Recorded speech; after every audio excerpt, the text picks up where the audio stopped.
Vous avez rempli votre livret 2.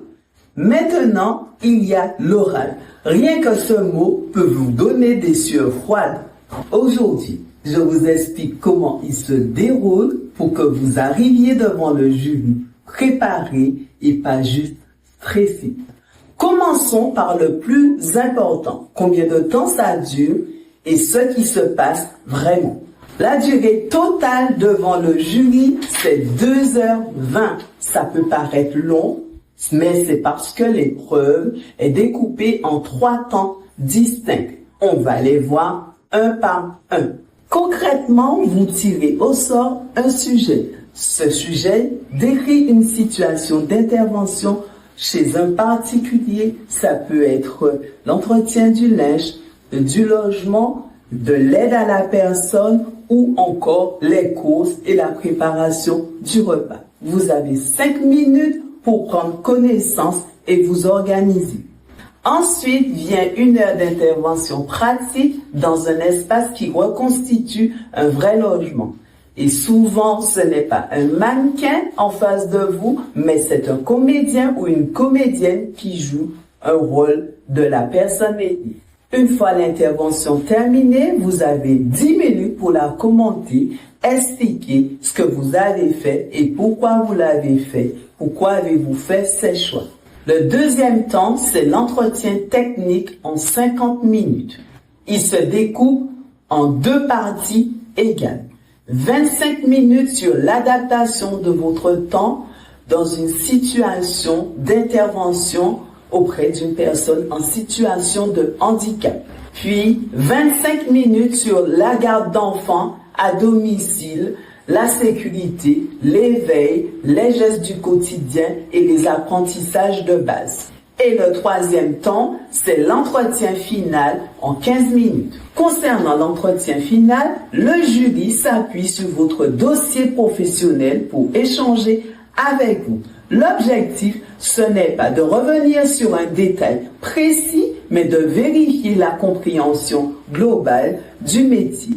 Un point important avant d'aller plus loin, la compétence prévenir les risques et faire face à une situation d'urgence n'est pas évaluée par une question orale, mais elle est validée par la présentation d'un certificat de sauveteur secouriste du travail ou éventuellement la présentation de certificats acteurs prévention secours aide et soins à domicile en cours de validité. Maintenant qu'on sait comment ça se déroule, la vraie question c'est de savoir ce que le jury attend réellement de vous.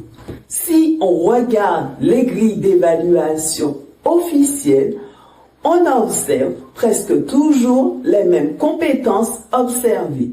D'abord, le respect des consignes et des habitudes des personnes aidées, c'est de loin le critère qui revient le plus souvent. Ensuite, le respect des mesures de prévention et des risques à chaque étape de votre intervention, pas seulement en théorie, mais dans vos gestes. Le jury regarde aussi votre capacité à contrôler et ajuster votre travail. Par exemple, vérifiez visuellement un résultat et adaptez votre geste si besoin. Ensuite, il évalue également la transmission des informations au bon interlocuteur selon les modalités adaptées, la famille, un collègue ou un service. Et bien sûr, la cohérence entre ce qui est écrit dans votre dossier livret 2 et ce que vous démontrez à l'oral. Alors, retenez bien une chose, le jury n'est pas là pour vous piéger, il cherche à comprendre le métier que vous exercez déjà au quotidien. On a vu le déroulé, on a vu les attentes, parlons maintenant de ce qui vous préoccupe sans doute le plus, le stress. Avant l'oral, il y a 3 choses simples à mettre en place. S'entraîner à haute voix sur des situations type, pas seulement les relire dans votre tête. Simuler une mise en situation avec un proche ou un accompagnant, chronomètre en main. Et relire votre livret 2 la veille pour rafraîchir votre mémoire sans chercher à l'apprendre par cœur.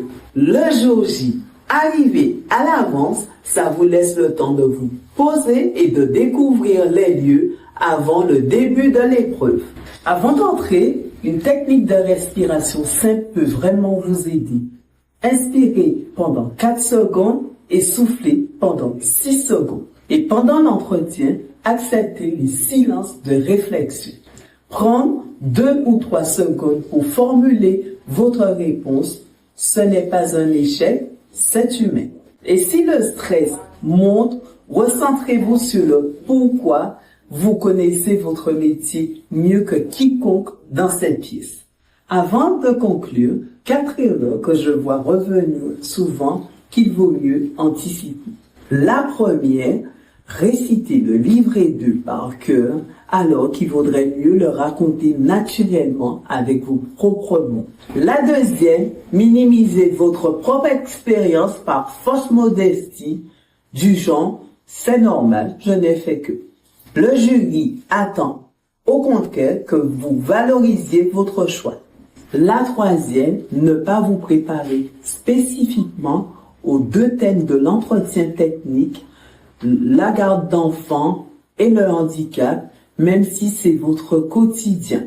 Et la quatrième, plus pratique, mais tout aussi importante, arriver le jour J sans votre carte SST et votre APS-ASD à jour. Un oubli qui peut bloquer la validation d'une compétence entière.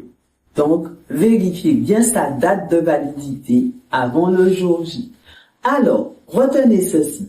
L'oral, ce n'est pas un examen où on vous piège. C'est un moment où on vous laisse raconter ce que vous savez déjà faire.